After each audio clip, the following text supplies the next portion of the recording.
Upat ka mga kawani sa Lapu-Lapu City Hall ang nagpositibo sa surprise drug test kagahapon. Gilangkuban kini sa mga kawani sa mga buhatan ubos sa Office of the Mayor. Nagpositibo sila sa paggamit og marijuana ingon man shabu. Ani ang report?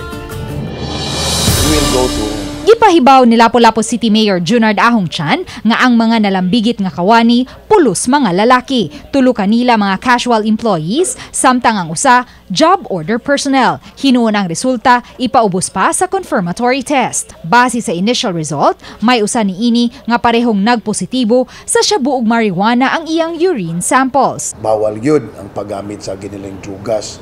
Kontra kayo na ni Mayor ang magamitan sa giniling drugas. No? Gusto kita nga ang atong working place is a drug-free.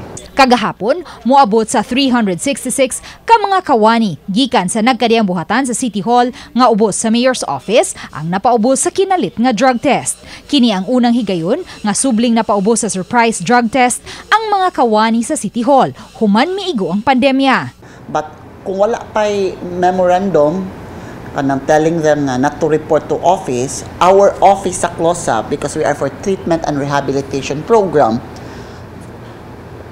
magpadami o communication, that office nga akatong upat will be subjected to monitoring.